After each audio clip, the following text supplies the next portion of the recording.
Amém. Ele é um Deus grande mesmo. Glória a Deus.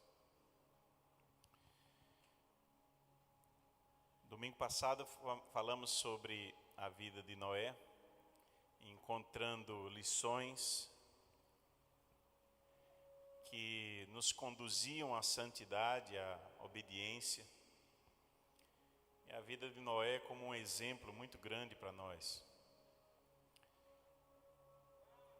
Viver a santidade, a obediência e fé, tendo paciência, perseverança, reconstruindo altares e plantando recomeços. Eu não sei se você atendeu o nosso chamado para ler nesse mês de janeiro e refletir em Gênesis. É o que temos procurado fazer nesses dias. E hoje nós vamos continuar refletindo em Gênesis, agora na vida de um outro personagem, o Abraão. E é interessante porque eu li, reli, há muitos detalhes na vida de Abraão, mas quando a gente pensa em Abraão, a gente pensa logo em quê? Falar sobre fé, o pai da fé. Mas eu me desafiei a encontrar em Abraão outras coisas que a gente podia aprender, porque é um homem muito importante na palavra. E aí eu li e reli com a perspectiva de encontrar na vida de Abraão uma vida de adoração a Deus. Isso foi o que saltou aos meus olhos dessa vez, dessa leitura. Mas Abraão, ele tem uma origem pagã, da Mesopotâmia, aquela região lá, Caldeia, sai de Ur dos caldeus e vem em direção, num chamado, atendendo um chamado de Deus, que a primeira leitura a gente acha que ele fez de imediato, mas a gente percebe com uma leitura mais detalhada que, de fato, passaram-se alguns anos para poder isso efetivar na vida de Abraão, no sentido de estar em Canaã. E é interessante porque ele é desafiado por Deus e começa uma caminhada longa com Deus. E nem sempre Abraão demonstrou tudo que se esperava, pelo menos quando a gente conversa sobre Abraão, a gente percebe algumas pessoas encontrando algumas falhas em Abraão, questão sobretudo de como se relacionava com Sara, com o mundo, e como ele se esquivava de trazer Sara para o seu lado, no sentido de esposa. Por duas vezes isso acontece no Egito e depois com Abimeleque.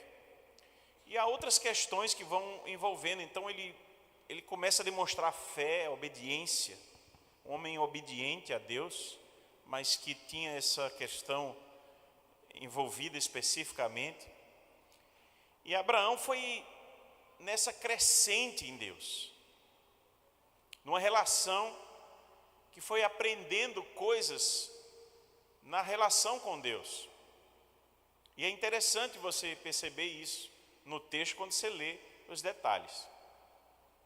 Ele sai de fato da sua parentela, ele dá aquela escorregada no Egito sobre omitir que Sara era sua esposa.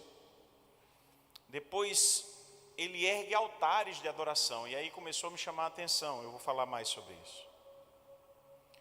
Até que há um ápice na vida de adoração de Abraão, que é Gênesis 22, o texto que eu escolhi para hoje. Ok? Então vamos ler Gênesis capítulo 22, a partir do verso 1.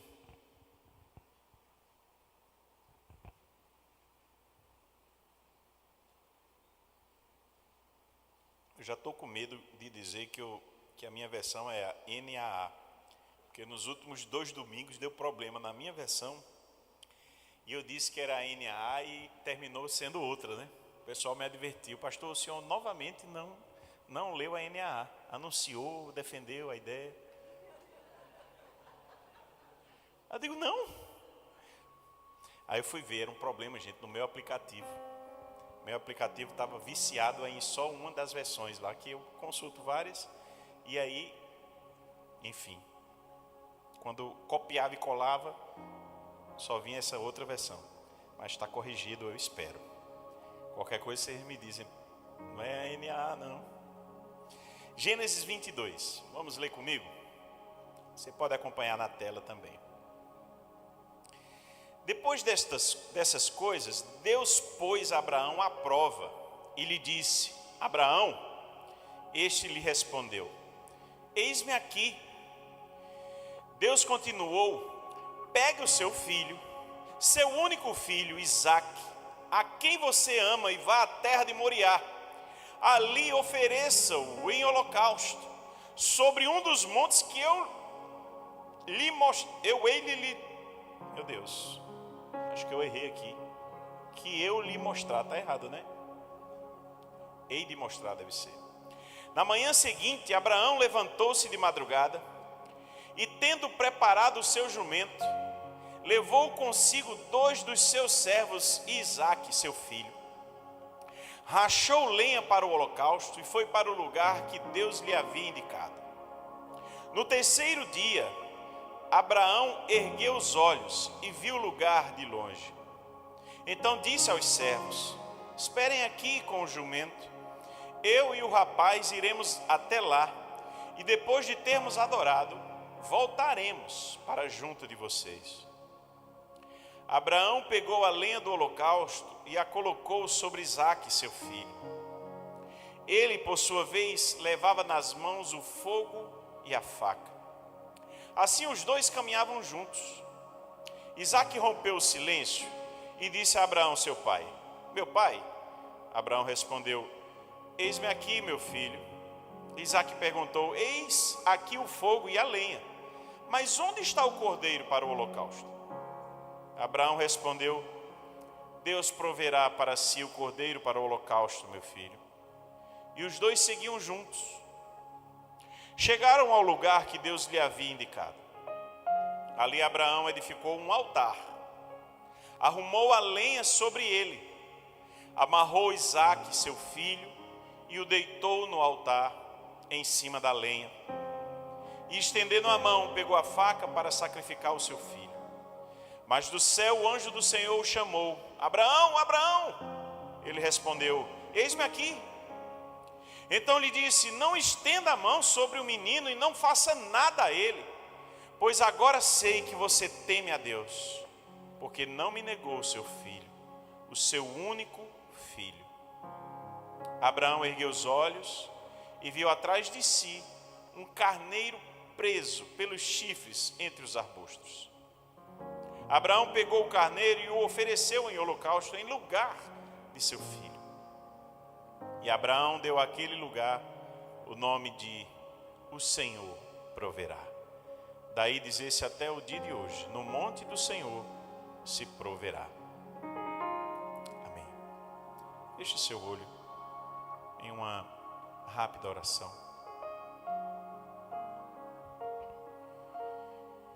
Pai, aqui está a tua igreja, tua amada igreja. Peço, meu Pai, que enquanto eu fale, a tua palavra e o teu Espírito Santo possa fazer a diferença em cada vida aqui, meu Pai. Ao teu nome toda a glória, a tua palavra, o lugar devido, e que o Senhor seja o centro nessa noite, em nome de Jesus. Esse é um momento muito especial na vida de Abraão. Abraão havia caminhado com Deus já, tido algumas experiências, mas esse é o momento onde o texto acontece que seria a prova final, se é que a gente pode dizer esse termo, porque Abraão ainda teve uma vida depois disso, mas talvez o ápice que todos os teólogos que estudam a vida do homem dizem que esse é o momento onde Abraão teve a sua maior prova de fé, de obediência, de de adoração. E ele está ali prontamente, porque ele diz: eis-me aqui. Esse é o início desse momento glorioso na vida desse homem, onde ele está pronto. O que nos põe a pensar, se Deus nos pedisse algo tão profundo, se eu e você estaríamos prontos nessa noite. E Deus continua aquele diálogo e ele diz: olha, pegue o seu filho. É algo muito precioso um filho. Quem o tem sabe o que eu estou falando. Hoje o nosso mais novo pegou estrada, né? Pro sertão do Ceará, voltou a trabalhar. Aí o coração da gente fica pequenininho, né, amor?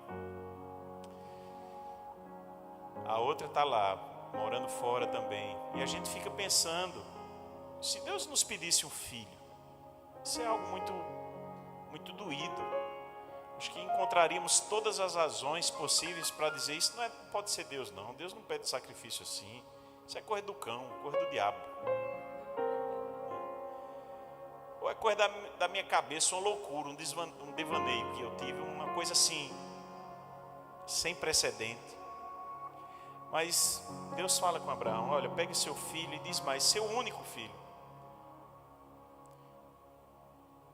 a quem você ama. Isaac, aquele, o sorriso, a tradução é essa, ele ri, aquele que sorriu. E lembrando vários episódios, desde o momento como foi concebido, a história de Abraão, se você tem lido Gênesis, você tem visto isso, como foi uma coisa assim, fora do padrão. Abraão com 100 anos, Sara com 90, coisa assim, bem avançada a idade. Tanto Abraão ri quando percebe a notícia, recebe a notícia, como Sara também não crê de imediato. É algo inusitado. Já não tinha o costume das mulheres, como se diz. Então, aquele filho que nasceu por uma obra milagrosa, agora Deus pede de volta: olha, vai, me oferece em holocausto. E o resto da história está aqui. Você viu como Deus se encarregou de deixar até o último minuto para que Abraão fosse provado. Isaac subindo, já tinha força. Alguns dizem que ele tinha por volta dos 15 anos, aí 16, porque ele já tinha força para carregar a lenha. E estava ali conversando, né, e perguntando, e rompe o silêncio. E: pai, eu estou vendo aqui, as coisas estão aqui, mas cadê o cordeiro? Deus proverá, meu filho. E é interessante como a leitura, a primeira vez que eu li esse texto, eu não vi esses detalhes, mas quando a gente chega em Hebreus capítulo 11, a gente vai ver que nesse momento Deus proverá. Essa resposta de Abraão, ela é muito profunda. Era alguém que sabia o Deus que tinha, o Deus que servia, sabia que podia confiar em Deus. E o autor aos Hebreus fala que ele cria até na ressurreição do filho. Esse detalhe é muito importante. Homem de fé. Mas perceba que tudo é um movimento de adoração. Ele prepara um altar. Se trata de um sacrifício. E Deus começou a me mostrar algumas coisas. Na verdade, antes, eu quero voltar ainda um pouco. Se você vai lendo em sequência, você vai ver que Abraão, ele tem uma vida crescente. E isso nos traz a primeira das 3 lições de hoje. Eu já quero começar que você pegue comigo a primeira lição de hoje, sobre a vida de Abraão, o adorador. Cresça como adorador. Você pode repetir comigo? 1, 2, 3. Cresça como adorador. De um homem pagão, de um homem que não conhecia Deus, na verdade tinha muitos deuses. Um homem que agora começa a perceber Deus o chamar, que começa a obedecer de uma forma mais crescente, ainda com falhas. Mas um homem que vai tendo experiências com Deus, ele começa a crescer na relação, porque antes de adorar a Deus, nós precisamos conhecer Deus. Já se falou aqui sobre isso. E às vezes nós estamos cheios de reservas em nossa vida, porque conhecemos pouco a Deus. Talvez já temos até aberto o coração para Deus, mas a caminhada ainda está curta. E às vezes isso já levou alguns anos, mas porque você caminhou dando poucos passos. Há pessoas que têm hoje o que se diz, que é um pé na igreja e um pé no mundo, porque não mergulharam de cabeça ainda nessa relação. É preciso crescer na relação com Deus para crescer como um adorador. Muitas vezes não nos rendemos ainda por inteiro. Na vida de Abraão, a adoração foi crescente à medida que as experiências aconteciam. O Arthur W. Pink, ele comenta que quando Deus chama Abraão para deixar a Caldeia e ir para Canaã, ele abriu uma concessão. Ele foi apenas até Harã e passou alguns anos lá. Ele habitou em Harã. Perceba, Deus tinha chamado para uma terra que ia mostrar, e essa terra era Canaã. E o Pink, ele faz essa observação. É tipo, ele não obedeceu completamente, ele deu o primeiro passo, foi importante esse passo, mas ainda estava num processo a vida dele. E ele diz assim, o Pink: Harã foi uma casa a meio caminho, uma área inóspita entre ela e as bordas de Canaã. Mais tarde Abraão atendeu completamente ao chamado e entrou em Canaã e edificou ali um altar. E altar fala de adoração.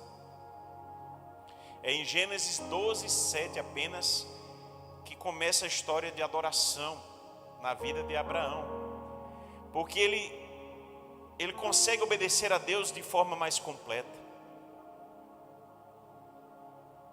E é interessante isso. E você vai lendo. Gênesis 12:7 mostra que nos carvalhais de Moré ele ergue um altar. Depois, já no verso seguinte, ele ergue um outro altar, altar de adoração a Deus, no monte entre Betel e Ai. E você caminha mais. Depois Abraão chega a Hebrom. Gênesis 13, verso 18, ele ergue um novo altar. E a relação com Deus e com as coisas de Deus e com a generosidade começa a ser ampliada na vida de Abraão. Veja, um passo abre espaço para um passo seguinte. Em Gênesis 14, ele oferece o dízimo a Melquisedeque. E quem estuda profundamente esse texto encontra associações de Melquisedeque com Jesus. Prefigura, ainda que tenha existido de fato um Melquisedeque, fica aí para os estudiosos trabalharem. O fato é que é alguém que abençoa. Quem abençoa é maior do que quem recebe a bênção, que a palavra fala. Então, ali em Gênesis 14, verso 20, Abraão dá o dízimo e começa a amplificar a ideia. E agora trabalha em Gênesis 15 uma aliança. E na aliança também é a adoração, a sacrifício de animal, a oferta a Deus na aliança. Gênesis 15, mais outra experiência. E Abraão se prostra com o rosto em terra, conversando com Deus em Gênesis 17:3. Perceba, eu estou mostrando aos irmãos como Abraão foi crescendo em uma vida com as coisas de Deus, com uma vida de adorador, de servir. Em Gênesis 18:3, Abraão se prostra mais uma vez diante do Senhor, agora com a presença de anjos. mas o texto fala que era a visita do Senhor, e ele serve os anjos, inclusive, comida. É aprender, porque adoração e serviço estão interligados, são a mesma coisa. E agora Abraão trata com honra. Abraão compreende que as coisas de Deus precisam de ter honra. E chegando já próximo desse ápice que lemos, o Gênesis 22, em 21:33, Abraão invoca o nome do Senhor em Beceba. Adoração, presença de Deus. Quantas experiências Deus permitiu Abraão ter? Você tem tido experiências com Deus genuínas, para reconhecer a voz de Deus, para caminhar com Ele e crescer em adoração? Cresça em adoração, cresça em experiências com Deus, cresça em abrir seu coração, se prostrar como Abraão fez, cresça em reconhecer, em trazer a vida em generosidade a Deus, as coisas de Deus. Isso é adorar a Deus. Cresça em adoração, a ponto de chegar a Deus lhe pedir algo tão precioso como filho. E Abraão prontamente dizer: eis-me aqui, eis-me aqui. E levar o seu filho e estar pronto para matá-lo. E o anjo dizer: pode parar, Abraão. Agora eu sei que você realmente está fazendo isso aí de coração. Sabe, Deus nos permite algumas experiências para até nós mesmos nos percebermos. Perceber o nosso pecado. E eu ouvia Charles Spurgeon falando sobre o homem vil essa semana, e ele dizia que enquanto ele não tinha encontrado Jesus, ele se achava uma pessoa boa, ele se achava sem pecado, e ele encontrou muitas pessoas assim, mas que a experiência de impactar-se como Isaías teve, como Jó teve, como Paulo teve, homens de Deus que se encontram com Jesus, com Deus, se sentem carnais, se sentem em pecado, vis. Mas a experiência que nos leva a reconhecer nosso pecado é a mesma experiência que nos faz curvar diante da grandeza de Deus e adorá-lo. Senhor, eu não sou digno, mas o Senhor é. E o Charles Spurgeon diz que há um abismo entre essas experiências que nós temos, todos nós tivemos, e o Deus que é santo. É quando percebemos esse abismo, essa distância, que entendemos que somos de fato pecadores e que Ele é santo, santo, santo, como cantamos aqui, e podemos voltar nosso coração para Ele e dizer: Senhor, Tu és santo, nós Te adoramos. Oh Deus, tudo é Teu, nada para nós, não somos dignos, não merecemos. Experiência da adoração. Abraão entendeu isso. Abraão se via em cada experiência crescendo em Deus. Você tem crescido em Deus? Crescido em adoração? Qual a intensidade da sua adoração? O quanto você já se rendeu por inteiro a Deus? O quanto você é um adorador sem reservas? Cresça em adoração. A segunda coisa que aprendemos na vida de Abraão é: tenha Deus na mais alta honra. Você pode repetir comigo? Tenha Deus na mais alta honra. Por que isso é tão importante?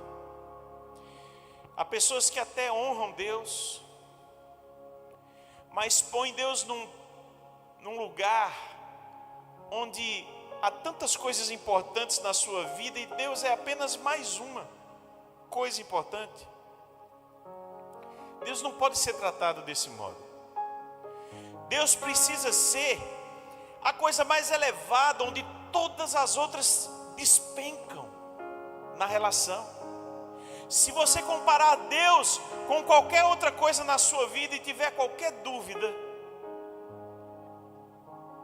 você não está pondo Deus no lugar onde é devido, no lugar de mais alta honra, o lugar distinto de todos os outros, de todas as outras pessoas, de todas as outras coisas, de tudo que pode aparecer na vida de qualquer pessoa. Deus está acima. O lugar de honra dele precisa ser um lugar distinto, totalmente, onde todos os outros se tornam nada. Esse é o único lugar que Deus pode ocupar para receber a honra na minha vida e na sua vida.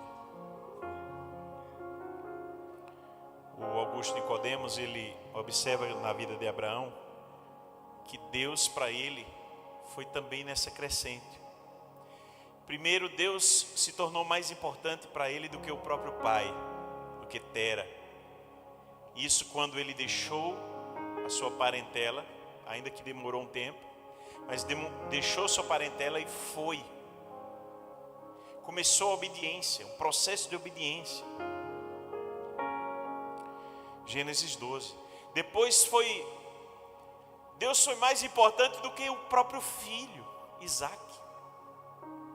Nesse texto que nós lemos, Gênesis 22. Deus foi sendo posto na vida de Abraão em um lugar mais alto, em um lugar mais alto, em um lugar mais alto. É assim que precisa acontecer em nós. A percepção do lugar de honra precisa aumentar em nossa vida para Deus ser honrado de fato. Obediência, preferir seguir o que Ele diz, tudo isso honra a Deus. Mas muito mais que isso, não questionar. Abraão não entrou num embate com Deus. O nível de honra para Abraão era tamanho a Deus que não houve questionamento. É tipo, eu sei quem Ele é. Se Ele está me pedindo isso, acabou. E veja que Abraão tinha promessas. É de Isaac que vai vir uma descendência sem fim, um sem número de pessoas, como as estrelas do céu, Abraão. E Deus tinha dado essa promessa, como agora Ele pede o meu filho para que eu o mate? Esse seria um pensamento normal, não sei, provavelmente até ele talvez tenha pensado isso. Foram 3 dias de caminhada. 3 dias de caminhada até chegar ao monte designado. Quanto conflito, não sei. Eu teria muitos. Talvez você também. Mas Abraão obedeceu. Fé, honra a Deus. Não questionou, não reclamou. E demonstrava que o filho voltaria com ele, tendo fé, sem muita, ideia do que Deus ia fazer, exata. Mas meu filho vai ficar vivo. Eu não sei o que Deus vai fazer. Ele não prometeu? Talvez esse seja o melhor entendimento quando a gente lê Hebreus 11. Sabe, irmãos, Eu não sei o quanto você tem priorizado Deus. Qual o lugar que Deus ocupa? Qual o lugar de honra que Deus ocupa na sua vida? Eu vou dar alguns exemplos aqui para ilustrar. Conheço missionários que largaram seus pais, como Abraão fez. Que largaram seus familiares. Foram sozinhos. Abdicaram de casar-se.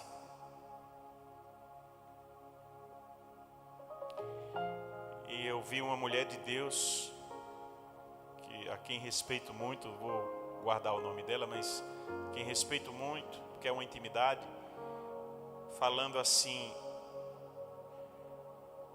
não foi por falta de oferta. E ela é uma mulher bonita, uma senhora já hoje. Mas eu decidi não casar para servir a Deus.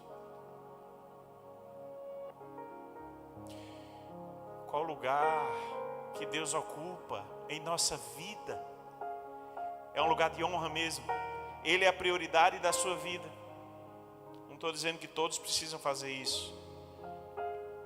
Pastores itinerantes, como Asaf Boba, quem estava aqui na conferência o ano passado, pôde ouvir dele a história quando ele estava em Cuba. Ele foi sem esposa para passar dias lá, fazendo gravações e tantas coisas. A esposa no Brasil, orando por ele, apoiando o trabalho dele. Isso como algo corriqueiro. Por anos o homem viveu assim também. Alguém poderia questionar: isso tem amor pela esposa? Alguém poderia dizer: que Deus é esse que pede para a pessoa deixar a esposa em casa e servir? Eu não sei. Só sei de uma coisa: há um lugar de honra na vida de algumas pessoas, que Deus de fato é primeiro lugar, e é melhor você ficar calado para não criticar essas pessoas, a você falar uma bobagem, sabe? Lugar de honra. Talvez o que eu e você não tenhamos coragem de fazer, tem muita gente fazendo. Lugar de honra. Qual é o lugar de honra?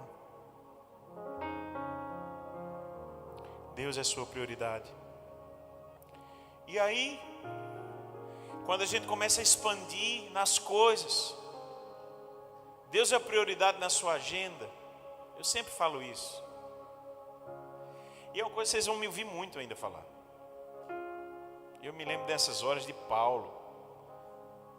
Paulo sempre frisa e frisa e frisa de novo as coisas mais importantes. No dia que você entender isso, que Deus tem que estar na sua agenda semanal, lá com o horário, sua vida vai mudar. Sua vida vai mudar porque você pondo Deus na sua agenda faz toda a diferença. Você está botando Deus num lugar de honra. Como é que você diz que tem tempo a Deus e Ele não está na sua agenda? Você põe tudo na sua agenda. Tem gente que não escreve a agenda, mas está aqui, ó, a agenda. Está na prática, no dia a dia. E Deus não está nela. No seu orçamento, quanto você gasta com Deus? Gastar com Deus é gastar no reino dele. Quanto é seu e quanto é de Deus. Eu sei que nessa igreja todo mundo é dizimista. Amém?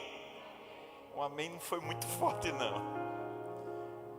Mas seria algo para a gente já ter vencido há mais anos, irmãos. E tem um contador na nossa igreja aqui, que ele diz assim: pastor, a conta não bate.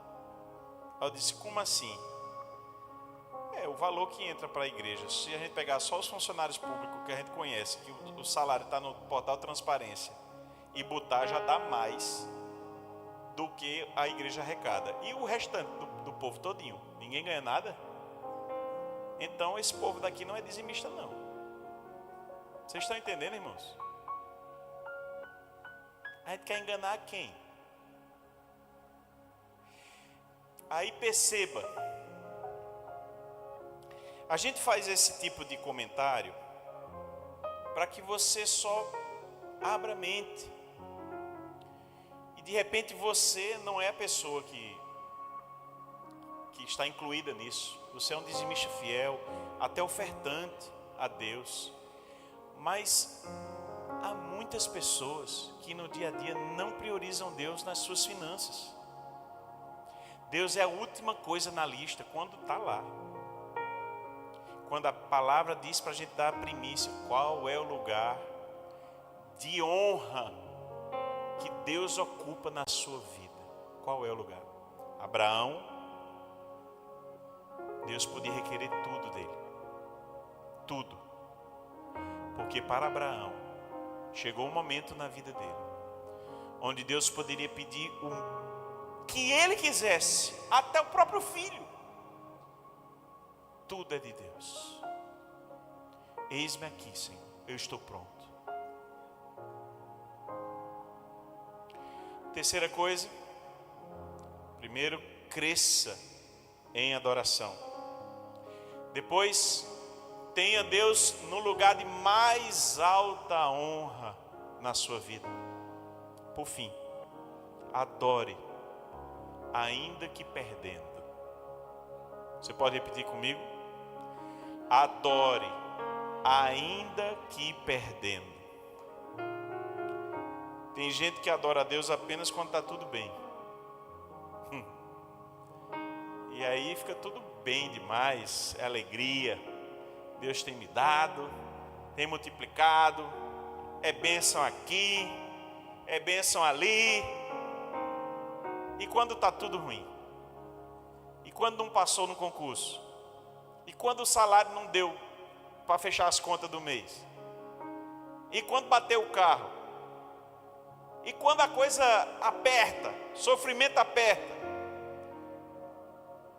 Mas olhe por outro prisma ainda também, sobre não perder.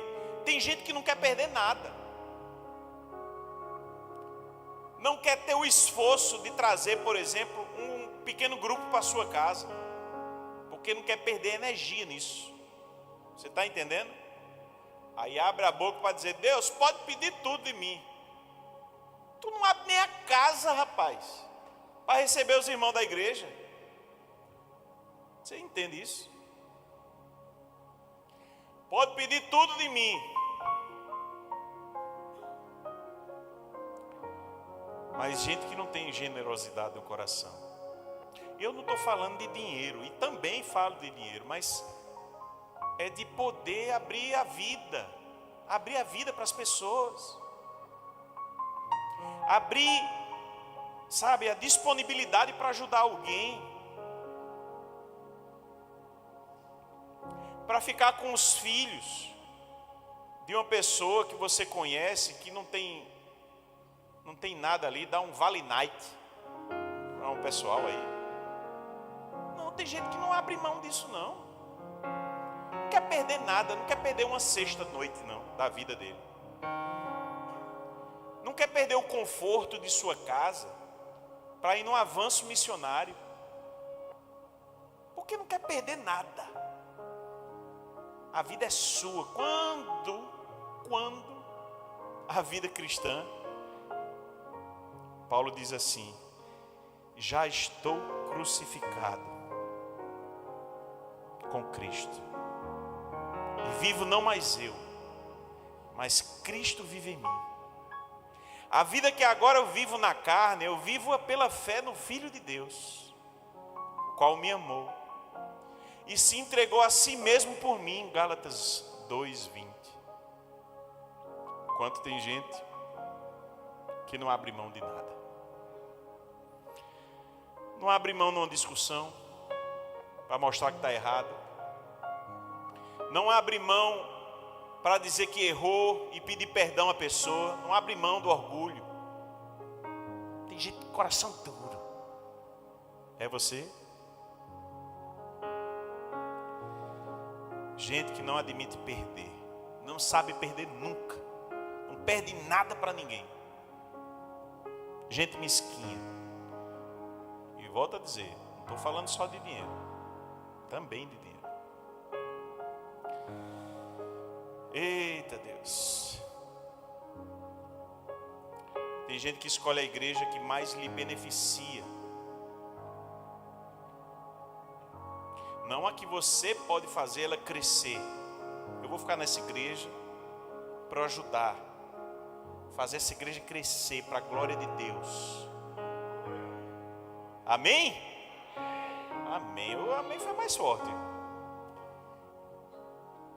Gente que dá a Deus o dízimo para ser abençoado, ou até para Deus não pesar a mão em mim, né? Não é por gratidão, não é para dar para contribuir para o reino, é para o devorador não pegar minhas contas, é por medo. Misericórdia, isso é a mentalidade, meu Deus do céu, mesquinha. Se você pensa assim, você não entendeu nada sobre o reino de Deus, minha gente. Porque eu dou, porque Deus me fez enxergar que na vida é melhor dar do que receber, que eu quero contribuir, que eu quero ajudar, que eu quero fazer mais, que a minha vida é dele. Então, Senhor, para ti tudo, para mim o que o Senhor quiser me dar, é assim. Adoração é entender tudo isso, se colocar como servo de Deus, se colocar como alguém que está pronto para perder, porque não tem mais nada que é valoroso, só Deus é valoroso, e com Ele tudo que Ele dá, tudo que Ele faz, tudo que Ele põe na nossa mão para a gente cuidar, claro, todas essas coisas são importantes. Agora, quando eu coloco Deus nesse patamar, e quando meu coração está pronto para perder para o reino, as coisas vão fluir diferente. Cresça em adoração. Tenha Deus no mais alto lugar de honra. E aprenda a perder para Deus. Adore mesmo assim. Eu quero terminar lembrando de algo muito especial na vida de Abraão. Abraão tem uma distinção. Tiago, capítulo 2, verso 23, diz assim: se cumpriu a escritura que diz: Abraão creu em Deus, e isso lhe foi atribuído para a justiça, e ele foi chamado amigo de Deus. Amigo de Deus. Aí eu vou aproveitar que Janderson está aí. Vou pedir um Mi maior aí, Janderson, para a gente terminar cantando que não existe nada melhor do que ser amigo de Deus. Vamos ficar em pé?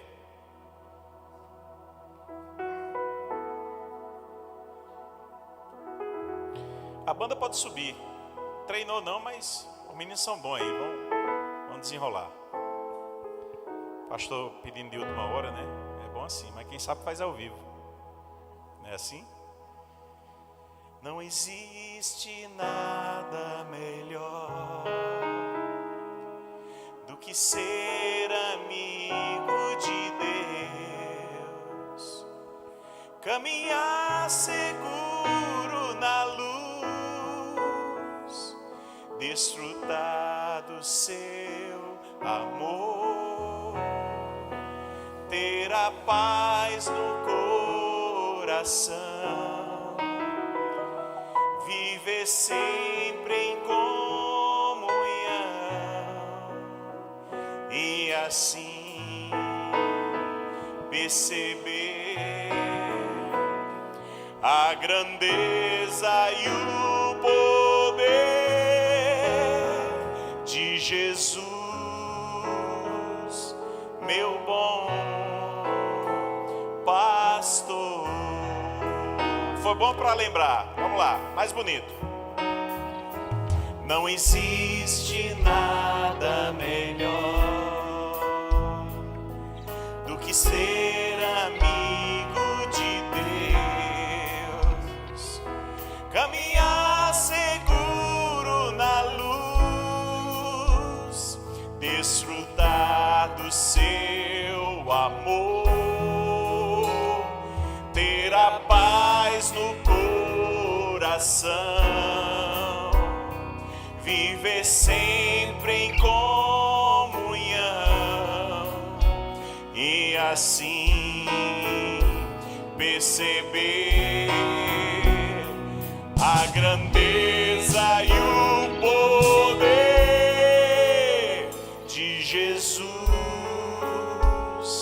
meu bom pastor. E assim perceber a grandeza e o poder de Jesus, meu bom pastor.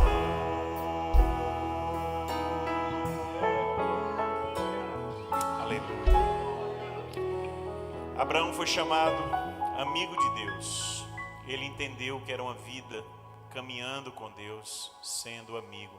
Que eu e você possamos entender essa estrada e viver uma vida de adoração. Amém?